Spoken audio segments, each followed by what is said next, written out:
Kumusta mga brad? Marami nga po ang nagulat sa ginawa ni Yamaha. Nilabas na naman kasi nila ang Yamaha Lexi LX155. Ito nga po yung motor na sinasabi nilang kapatid ni NMAX. Pero yung iba naman sinasabi nilang parang pinaghalong NMAX daw tsaka Grabis. Itong motor nga po na ito ay talagang sikat na sikat sa ibang bansa, lalong-lalo na nga po sa Indonesia. At ilang taon na nga din po itong pinapangarap ng mga tao dito sa atin. Yung iba nga po medyo nagtatampo na kay Lord. Lord, paramdam mo, Lord, na mahal mo ako! Patawad po! Kaya ngayon nga pong nilabas na siya, nagpapasalamat na sila. Thank the Lord. Lord, thank you, love mo ako, ah.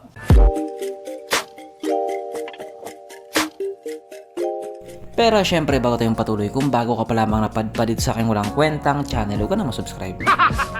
So, yun na nga. Hindi nga po mapigilan ng iba ang mapasabi talaga ng thank you Lord. Kasi nga sa wakas nilabas na yung pinakahinihintay nilang motor, ang Yamaha Lexi LX155. As usual, marami talaga ang nagandahan. Idagdag mo pa, bago din siya sa paningin. Kahit kasi sabihin nating matagal na itong motor na ito, ngayon lang naman talaga siya dinala sa Pilipinas. Pinagsawaan na sa Indonesia, tapos nilabas na sa Pilipinas. Pero hindi din po mawala yung mga taong pinaglihi sa sama ng loob. Kasi kahit nga po sabihin nating pogi siya or maganda siya, pangit pa rin para sa kanila. Kung sabagay, hindi natin sila masisi. Wala kasi silang pambili.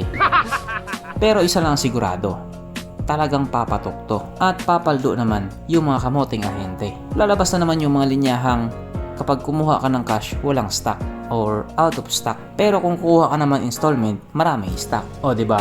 Kupal na kupal. Kaya dahil dyan, pag-usapan na lang natin kung ano bang meron sa motor na ito at kung gaano nga ba talaga siya kaganda. So ito nga po ang Yamaha Lexi LX155 na mayroong 155 cubic centimeter engine displacement, 4-stroke single cylinder, single overhead cam with 4 valves, naka-electronic fuel injected at ito po ay naka-liquid cooled. Pagdating naman po sa kanyang power, ito pa ay mayroong 15.2 horsepower, 8,000 RPM, 14.2 Nm torque at 6,500 RPM. Ang kanyang tangke ay kayang magkarga ng 4.2 liters fuel tank capacity na kumukonsumo naman na po ng 43 kilometers per liter. So marami nga po nagko-complain dyan about sa kanyang tank capacity. Maliit daw kasi. Kung nalilitan ka dyan, isa lang ibig sabihin yan, hindi talaga para sa'yo yung motor na yan. Ganun lang kasimple. Tsaka wala ka din naman pambili, huwag na magreklamo. Ang sukat ng kanyang gulong 90-90 by 14 sa harap at 100 by 90 by 40 naman sa likuran. Pagdating naman po sa kanyang braking system, ito po ay naka-disc brake sa harap at drum brake pa din po sa likuran. Unfortunately, itong nilabas nila wala pong ABS. Syempre nagpapataka muna sila. Kapag marami na naghahanap ng ABS, saka pa nila ilalabas yun. Sigurado yun. Ang kanyang seat height ay mitaas na 770mm at 135mm naman ang kanyang ground clearance. At ang motor nga po na ito ay may kabuuan ang bigat na 118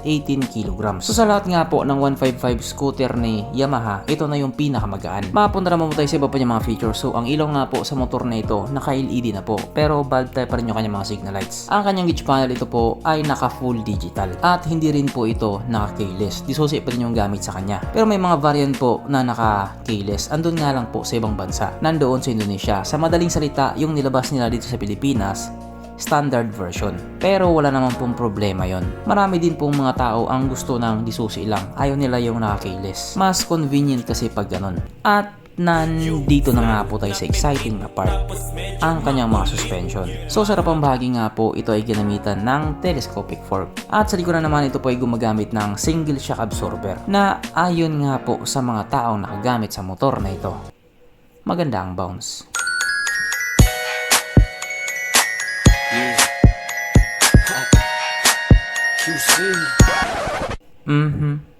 Panigurado. Wala na namang nalungkot. At dahil wala nga pong nalungkot, alamin na po natin kung present nga ba sa motor na ito yung tatlong pinaka-importanting features. So, una na nga po dito ang kanyang lagayan ng stallion at good news mga brad. Meron siyang ganon. Meron siyang lagayan ng stallion. Pangalawa, meron din po siyang sabitan ng pulutan. At oras na nga po para sa ating red horse check, ang pinaka-importanting feature sa isang motor. At ayon nga po sa aking masusing pag-aanalisa, ang motor na ito ay kayang magkarga ng 2 kahong red horse.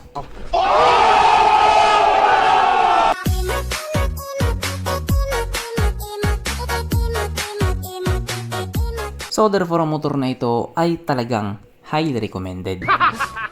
At ito na nga yung pinaka-importante sa lahat, yung kanyang presyo. Sapagkat ito nga po ay nagkakalaga ng 99,900 pesos. So maaari yung iba sasabihin nila, mahal yan. Pero para sa akin naman, mura na yan. Ganito kasi yun. Itong motor na ito ay kapares po na makina doon sa Yamaha Aerox. Take note, yung Aerox walang floorboard yun. Ito meron. Tapos ipagkumpara mo itong presyo ng Lexi na standard tapos yung Aerox na standard. O diba, mas mahal pa rin yung sa Aerox. Pero syempre alam ko may panrebat ka pa rin dyan. Sasabihin mo naman, mas pangit naman yan kung ikukumpara sa Aerox. Okay, tingnan na lang natin kung masabi mo pa rin bang pangit yan kapag nakita mong nagkalat na yan sa kalsada. Habang ikaw nakasakay sa bisikleta. Siguro mapapasabi ka na lang ng, Iyak ako talaga. so hanggang dito na lang muna mga brad, kung may gusto mong sabihin or gustong idagdag doon sa mga sinabi ko, mag-comment ka na lang sa baba. Keep 5.